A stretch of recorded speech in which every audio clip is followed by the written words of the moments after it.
جو لوگ زندہ ہیں ان کی گھڑیاں چل رہی ہے،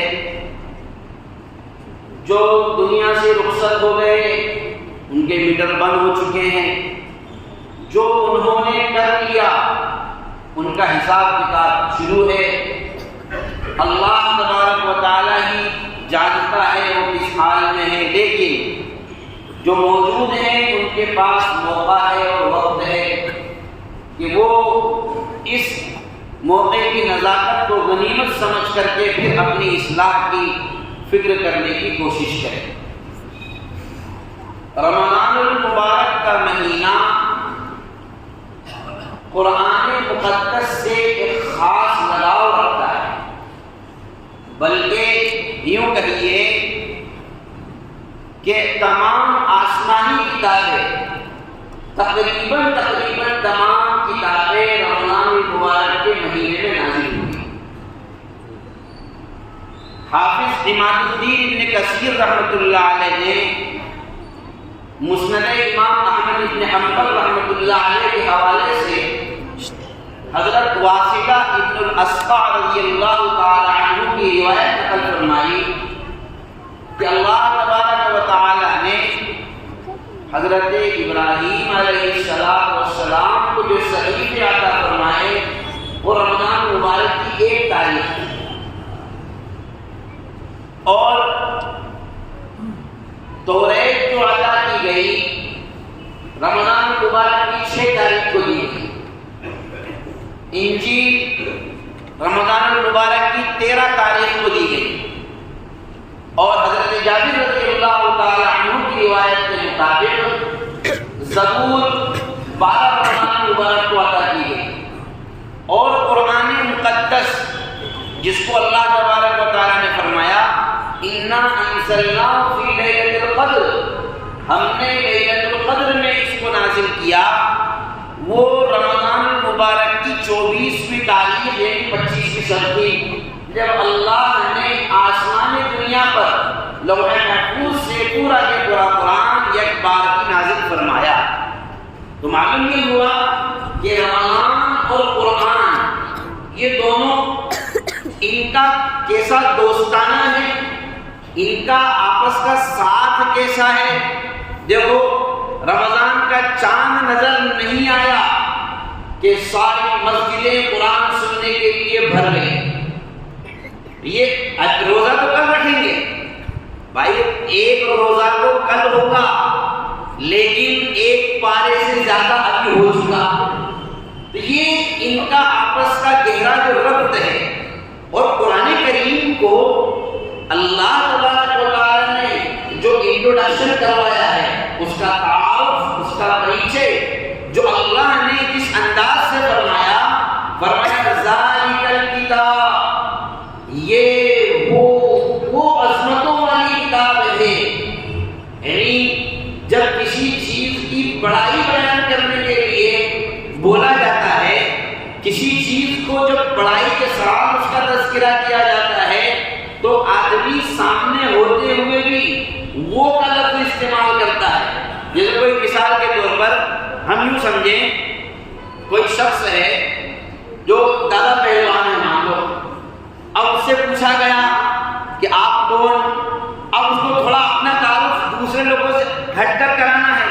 عام آدمی تو کیا ہے، میں فلاں ہوں، چھوٹا موٹا آدمی ہوں صاحب، میری چھوٹی سی دکان ہے، اتنا یہ کام کرتا ہوں، بس یہ ہو گیا تعارف۔ لیکن جب آدمی اپنا تعارف بڑائی کے ساتھ کراتا ہے تو کیا کہتا ہے، ہم تو نہیں جانتے، ارے ہم وہ ہیں، اجین شہر کا کوئی کونا ایسا نہیں ہے جس پر ہمارے احسان نہ ہو، ہم وہ ہیں جس نے اجین کو ایسی سوغاتیں دی ہے، ہم وہ ہیں جنہوں نے یہ کیا۔ آدمی کرتا ہے نہیں کرتا ہے، تو ارے بھائی تو یہاں کھڑا ہوا ہے پھر بھی کہہ رہا ہے ہم وہ ہیں، یہ کیوں کہہ رہا ہے؟ اپنی بڑائی بیان کرنے کے لیے۔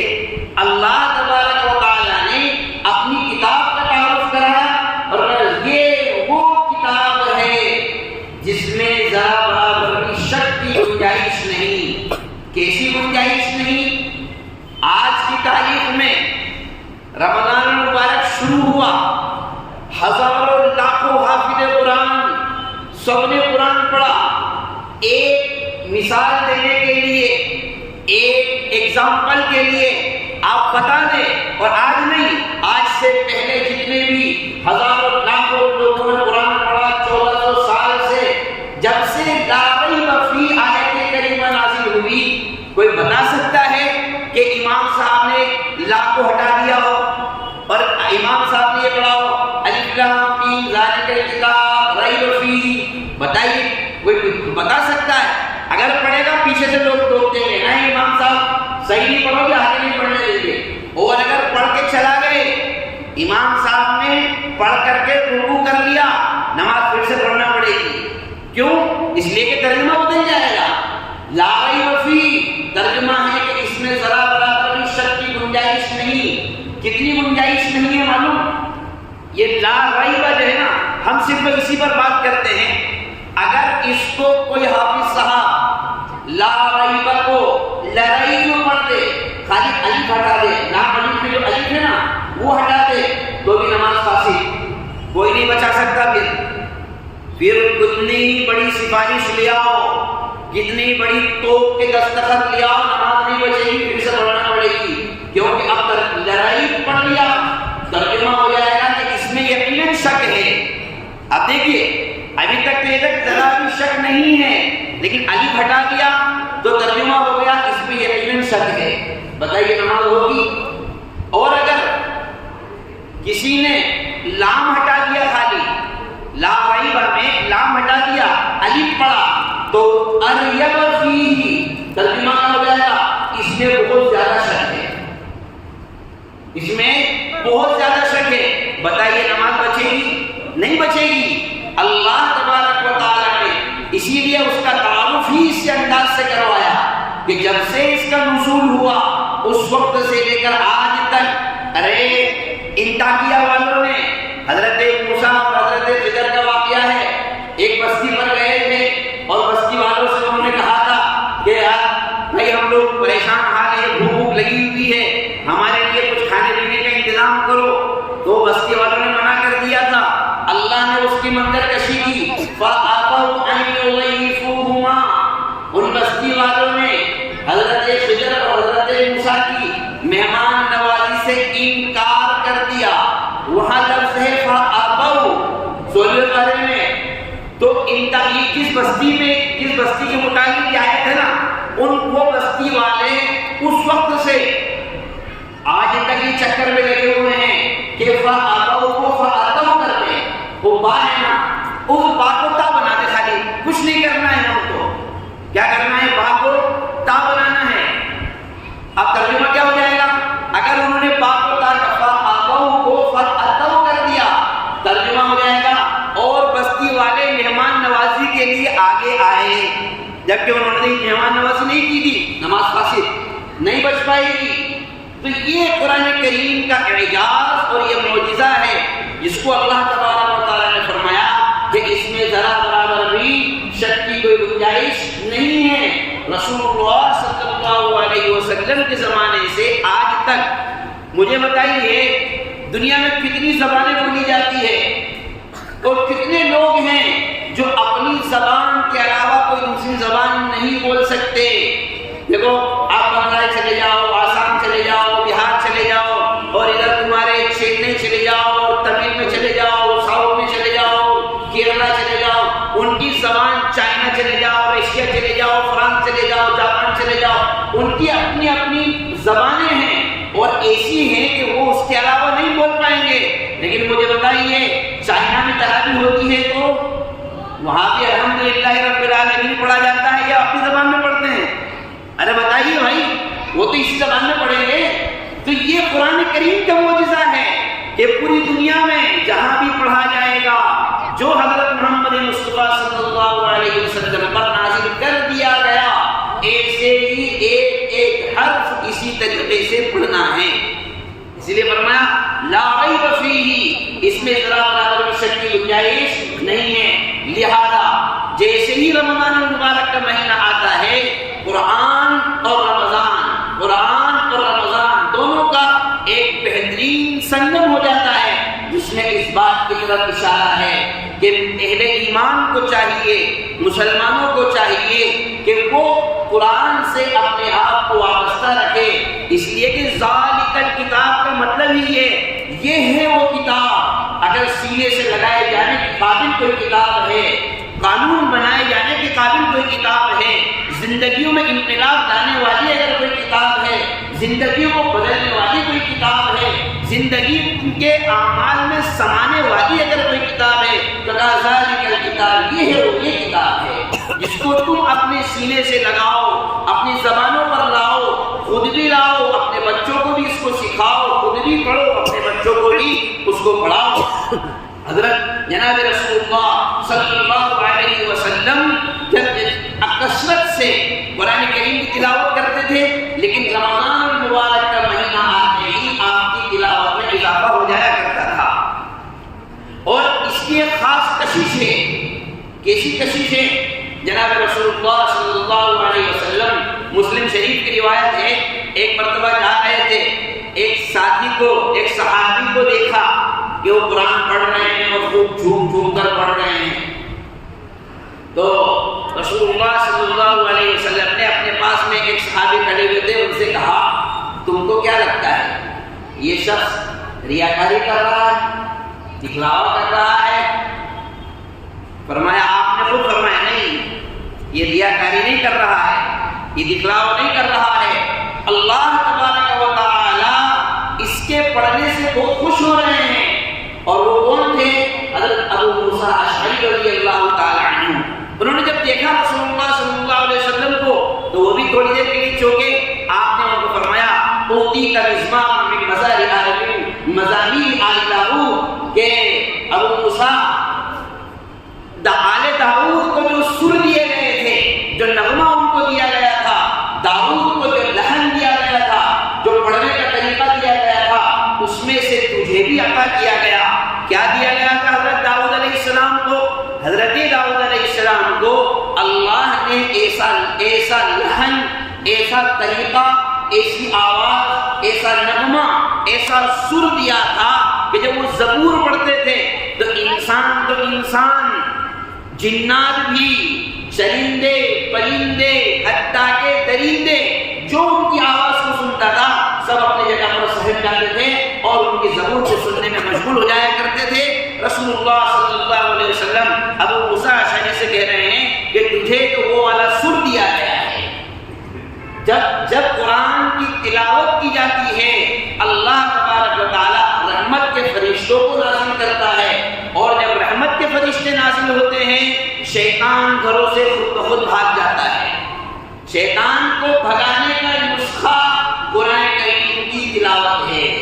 شیطان کو بھگانے کا وہ نسخہ نہیں ہے جو ہم نے تیار کر رکھے ہیں۔ بخاری اور مسلم کی ایک روایت ہے، حضرت اسید بن حضیر رضی اللہ تعالی عنہ قرآن کریم کی تلاوت کر رہے تھے اور پاس میں ان کا گھوڑا لگا ہوا تھا۔ جب وہ قرآن پڑھتے تو گھوڑا بلکنے لگتا، پاس میں ان کا بچہ بھی تھا، ان کو ڈر محسوس ہوتا کہ گھوڑا کہیں بچے کو کچل نہ دے، آواز اپنی ہلکی کر لیتے، دھیرے سے کر لیتے تو گھوڑا سائلنٹ ہو جاتا، وہ بلکنا بند کر دیتا۔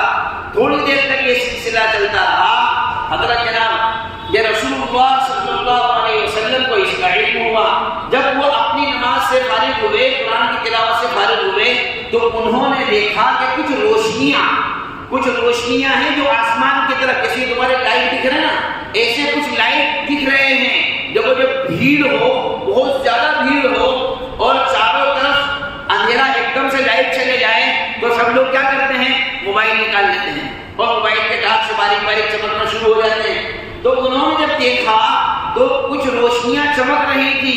حضرت جناب رسول اللہ صلی اللہ علیہ وسلم کو آ کر کے اس کی اطلاع دی۔ رسول اللہ صلی اللہ علیہ وسلم نے ارشاد فرمایا، وہ فرشتے تھے جو تمہارا قرآن سننے کے لیے نازل ہو رہے تھے۔ اگر تم اسی طریقے سے قرآن پڑھتے رہتے تو صبح تک لوگ اپنی آنکھوں سے فرشتوں کو دیکھ لیتے کہ وہ قرآن سننے کے لیے نازل ہوتے ہیں۔ تو رحمت کے فرشتے جو آتے ہیں وہ قرآن کریم کو سن کر کے آتے ہیں، اور جس گھر میں قرآن کی تلاوت نہیں ہوتی ہے وہاں شیطان جب بس جاتا ہے، اب جب شیطان بس جائے گا تو ظاہر سی بات ہے گھروں میں محبتیں کہاں سے آئے گی بھائی؟ یاد رکھیں، کوئی ساس کسی بہو کو جادو نہیں کرتی ہے، کوئی بھابھی کسی ننند کو جادو نہیں کرتی ہے، کوئی دیرانی کسی جیٹھانی پر جادو نہیں کرتی ہے، کوئی چچا بھتیجے پر جادو نہیں کرتا ہے، کوئی باپ اپنے داماد پر جادو نہیں کرتا ہے، کوئی بہن کسی بہن پر جادو نہیں کرتی ہے، کوئی ماں کسی بیٹی پر جادو نہیں کرتی ہے، جادو کا کام شیطان کرتا ہے۔ کیا فرمایا قرآن کریم میں؟ ان الشیطان ینزغ بینہم ان الشیطان کان للانسان عدوا مبینا۔ شیطان تمہارے درمیان میں جھگڑا لگا دیتا ہے، اور شیطان تو تمہارا کھلا ہوا دشمن ہے۔ ہاں، جب قرآن پڑھی جائے گی، رحمت کے فرشتے نازل ہوں گے، جب فرشتے نازل ہوتے ہیں تو شیطان خود بھاگتا ہے۔ اس کی دلیل قرآن سے دوں، وَإِذْ زَيَّنَ لَهُمُ الشَّيْطَانُ أَعْمَالَهُمْ وَقَالَ لَا غَالِبَ لَكُمُ الْيَوْمَ مِنَ النَّاسِ وَإِنِّي جَارٌ لَكُمْ۔ مشرکین جب غزوہ بدر کے موقع پر جب مشرک نکلنے لگے، ابو سفیان کے کہنے پر تیار تو ہو گئے، لیکن انہیں ایک خطرہ لاحق ہوا کہ کہیں ایسا نہ ہو کہ بنو بکر کے لوگ ہمارے غیر موجودگی میں مکہ پر حملہ کر دے، ہماری بہن بیٹیاں ہیں ان کی عزت کو پامال نہ کرنے لگے، اس لیے وہ جھپنے لگے۔ تو شیطان نے کیا کیا؟ شیطان نے انسان کی شکل میں آیا۔ بعض روایات میں ہے کہ سراقہ ابن مالک کی شکل میں شیطان ان کے پاس آیا، مشرکین کے پاس، اور ان کی طاقت کو، ان کی قوت کو اور ان کی جماعت کو مضبوطی دی، اور کیا کہنے لگا؟ لا غالب لکم اليوم من الناس، ارے تم تو ہزار ہو ہزار، آج تم پر کوئی غالب نہیں آ سکتا ہے۔ اور رہا مسئلہ اس بستی کا، وَإِنِّي جَارٌ لَكُمْ، میں تمہارا سپورٹ کروں گا۔ ارے میں ہوں نا، جیسے کوئی آدمی کسی پر اعتماد کیا رہا، ارے تو نکل اپن سب سنبھال لیں گے، کرتا ہے کہ نہیں کرتا ہے؟ ارے یار تیرے بھائی پہ بھروسہ نہیں ہے، ارے یار اتنی پکی 20 سال کی دوستی میں اتنا اعتماد نہیں یار، بولتا ہے کہ نہیں بولتا ہے؟ تو شیطان نے اعتماد میں لیا۔ اب چلے تو گئے، یہ بھی چلے گئے، اللہ تبارک و تعالیٰ نے منظر کشی کی۔ ظاہر سی بات ہے شیطان اپنا لشکر لے کر کے مشرکین کے ساتھ بدر کے میدان میں آ چکا تھا، تو اللہ تبارک و تعالیٰ نے بھی جبرائیل کو، میکائیل کو اور فرشتوں کی ایک جماعت کو 3000 پر مشتمل، 5000 پر مشتمل اور فرشتوں کی فوج جب بھیجی، اللہ تبارک و تعالیٰ نے اس کی منظر کشی کی۔ فَلَمَّا تَرَاءَتِ الْفِئَتَانِ نَكَصَ عَلَىٰ عَقِبَيْهِ، جب شیطان نے دیکھا کہ دونوں لشکر گتھم گتھا ہو رہے ہیں اور فرشتے مارنے کے لیے، فرشتے ان کے شیطانوں کو مٹانے کے لیے اور فرشتے ان کو پجانے کے لیے آ رہے ہیں، نَكَصَ عَلَىٰ عَقِبَيْهِ، تو کیا کہنے لگا؟ تم دبا کر بھاگنے لگا۔ اور کیا کہہ رہا ہے؟ انسانی شکل میں تھا وہ، تو جس شخص کا ہاتھ پکڑا ہوا تھا اس کو چھڑا کر بھاگنے لگا، تو اس نے کہا ارے کہاں جا رہا ہے؟ تو کہنے لگے وَقَالَ إِنِّي بَرِيءٌ مِّنكُمْ، یہ تم جانو تمہارا کام جانے، میں تو تم سے بری ہوں۔ کیوں؟ إِنِّي أَرَىٰ مَا لَا تَرَوْنَ، میں وہ دیکھ رہا ہوں جو تم نہیں دیکھ رہے ہو، یعنی فرشتوں کی جماعت مجھے آتے ہوئے دکھ رہی ہے، وہ تم کو نہیں دکھ رہی ہے، وہ کیا کیا لے کر آ رہے ہیں اور کیسے کیسے پجائیں گے تم کو پتا نہیں ہے، لیکن مجھے پتا ہے، اس لیے انی ارا ما لا ترون انی اخاف اللہ، مجھے ڈر ہے کہ اگر میں یہاں رک گیا تو میں آج ہی ختم ہو جاؤں گا، آج ہی برباد ہو جاؤں گا، اور اللہ تبارک و تعالیٰ سخت تکلیف اور سخت عذاب دینے والے ہیں، اس لیے کیا کرنے لگا؟ تم دما کر کیا ہو گیا؟ بھاگ گیا۔ تو میرے بھائیوں، میرے بہت اچھے بزرگوں، میرے بہت نیک نوجوانوں، میرے بچوں، میرے بہنوں، میری ماں، سب سن رہے ہیں، اپنے گھروں سے شیطان کو بھگانا چاہتے ہیں تو قرآن کریم کی تلاوت کو زندہ کرو۔ ایک معمول بنائیں، پڑھیں، سارے پڑھیں، نوجوان بچے بھی پڑھیں، بوڑھے بھی پڑھیں، مرد بھی پڑھیں، عورتیں بھی پڑھیں۔ ضروری نہیں ہے کہ ایک قاری جسے قرآن پڑھتا ہے ہر آدمی تو ویسے نہیں پڑھ سکتا، لیکن حضرت جناب رسول اللہ صلی اللہ علیہ وسلم نے ارشاد فرمایا والذی یقرأ القرآن ویتتعتع، ایسا شخص جو قرآن پڑھتا ہے اور کیسے کہ پڑھتا ہے، اٹک اٹک کر پڑھ رہا ہے، اسے پڑھا نہیں جا رہا ہے، ہجا کر کے پڑھ رہا ہے، روا کر کے پڑھ رہا ہے، ملا ملا کر کے پڑھ رہا ہے۔ رسول اللہ صلی اللہ علیہ وسلم فرماتے ہیں گھبراؤ نہیں، تمہارے لیے دوہرا اجر ہے، ڈبل اجر ہے، ایک قرآن پڑھنے کا اجر اور دوسرا یہ جو تم مکسنگ کر رہے ہو، یہ جو تم ملا ملا کر پڑھ رہے ہو، اٹک اٹک کر کوشش کر رہے ہو، اللہ کی طرف سے تمہارے لیے ایسا اجر ہے۔ تو میرے نوجوان بھائی بہت سارے یہ شکوہ کرتے ہیں، ہمارے بہنیں بہت ساری شکوہ کرتی ہیں، ہم کو تو قرآن پڑھنا آتا ہی نہیں ہے، ہم تو ویسا نہیں پڑھ سکتے جیسے قاری صاحب پڑھتے ہیں، جیسے حافظ صاحب پڑھتے ہیں۔ تو بھائی قاری صاحب اور حافظ صاحب پڑھنے کے لیے جیسا پڑھنے کے لیے قاری صاحب اور حافظ صاحب کا جانا پڑتا ہے، تو آپ جیسا پڑھ سکتے ہیں ویسا پڑھیں، جیسا ہم جانتے ہیں ویسا پڑھیں، اور حفاظ سے علماء سے سب سے رابطہ رکھ کر کے قرآن پڑھ۔ دیکھو یہ دنیا کی واحد کتاب ہے، آپ اس کو سمجھتے ہوں یا نہ سمجھتے ہوں، آپ کو نہیں معلوم اس کا ترجمہ کیا ہے، اس کا مطلب کیا ہے، لیکن اس کی اپنی تاثیر ہے۔ ہاں شرط یہ ہے کہ دل کو دل سے لگا کر اللہ کی کتاب کی عظمت کو سامنے رکھ کر کے یہ سامنے رکھ کر کے پڑھیں کہ یہ اللہ کی کتاب پڑھ رہا ہوں، میں خدا کی کتاب پڑھ رہا ہوں، یہ مقدس ترین کتاب ہے اور اس میں جو کچھ بھی ہے برحق ہے، آپ پڑھیں۔ آخر کیا وجہ ہے؟ ہمارے بہت سے لوگ کوئی 5 پارے پڑھ رہا ہے، کوئی 10 پارے پڑھ رہا ہے، لیکن اس کے باوجود بھی حال چو کے تو ہے، اس کی وجہ ہے، اس کی وجہ ہے قرآن کو فارمیٹی کے طور پر نہ پڑھیں، اس کی عظمت کو برقرار رکھتے ہوئے پڑھیں۔ یہ عظمت کی کتاب ہے، ہم پڑھ تو رہے ہیں لیکن ہماری مثال کیسی ہو گئی، جب دل اللہ کی طرف متوجہ نہیں ہے تو اس کی مثال ایسی ہے کہ آپ نے موبائل کو چارجنگ کے لیے لگا دیا لیکن اس کا بٹن چالو کرنا بھول گئے، وہ کہاں سے چارجنگ ہوگا بھائی؟ یا آپ برابر آپ جو ہے کوئی فائل ہے، موبائل برابر چلا رہے ہیں لیکن اس کا ڈاٹا تو چالو نہیں ہے، تو وہ ڈاٹا ٹرانسفر کہاں سے ہوگا؟ واٹس ایپ چیٹنگ کہاں سے ہوگی؟ اور جو کچھ بھی انسٹالیشن کرنا ہے وہ کہاں سے ہوگا؟ ارے بھائی پہلے ڈاٹا چالو کرو، وہ ڈاٹا ہی وہ اس فائل کو اندر سے نکال کر لائے گا جس کی آپ کو تلاش ہے۔ تو اندر کے قلب کا ڈاٹا اس کو آن کرو اور سیدھا اس کا کنیکشن جوڑو اللہ وحدہ لا شریک سے، پھر آپ پڑھ کر دیکھیے، پھر اس کی تاثیر کو دیکھیے، اس کی چاشنی کو دیکھیے۔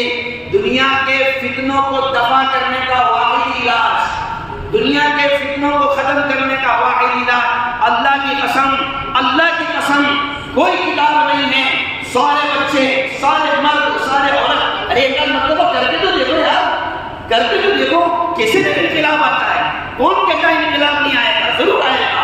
اس کو سینے سے لگاؤ، اس کی عظمت کو برقرار رکھو، اپنی زندگیوں میں اس کو بساؤ اللہ کے لیے اور اللہ کے رسول حضرت جناب محمد مصطفیٰ صلی اللہ علیہ وسلم کی تعلیمات جو اس میں کی گئی ہیں، ہم اس کو کر کے دیکھیں، پھر کیسے بھی حالات بدلتے ہیں، کیسے نہیں گھر کا شیطان بھاگتا ہے۔ مت پڑو ادھر ادھر کے چکر میں، اس کے پاس جاؤ، اس کے پاس جاؤ، اس کے پاس رو، اور اس کو اتنی فیس دے، اس کو اتنا پیسہ دے۔ ارے جس قوم کے پاس قرآن جیسی مقدس کتاب ہو وہ قوم ذلیل اور رسوا ہوتی پھرے، کبھی نہیں ہو سکتا ہے۔ معلوم ہوا کہ کمزوری ہماری اپنی ہے، ہم اپنی طرف سے ہم نے اس کتاب کو جو پروٹوکول دینا چاہیے تھا ہم نہیں دے پائے، جو تقدس اس کو دینا چاہیے تھا، جو عظمت اس کو دینا چاہیے تھا، ہم نہیں دے پائے ہیں۔ اس کی وجہ سے یہ کتاب موجود ہوتے ہوئے بھی ہمارے حالات نیچے سے نیچے چلے آ رہے ہیں۔ اس لیے میرے بھائیوں، اللہ تبارک و تعالیٰ نے پھر ایک مرتبہ رمضان عطا کیا ہے، اور رمضان اور قرآن کا بہت گہرا سبند ہے۔ اس لیے سبھی لوگ سن رہے ہیں، میرے بھائی بھی، میری بہنیں بھی، میرے بچے بھی، میرے بیٹے بھی، میری بیٹیاں بھی، سب سن رہے ہیں۔ اپنے ایک نظام بناؤ، دل سے اگر نظام بنائیں گے تو یہ آپ کی ایسی عادت بن جائے گی، آپ رمضان باقی نہیں چھوڑ پاؤ گے۔ خالی رمضان کی نعمت بناؤ، ہمیشہ کے لیے معمول بناؤ۔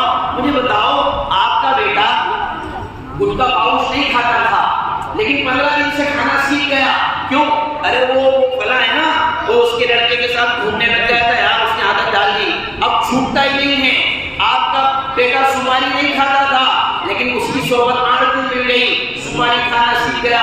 یہ دنیا کی ساری عادتیں، ساری حرکتیں 8 دن 4 دن کرنے کی وجہ سے عادت میں آ جاتی ہے.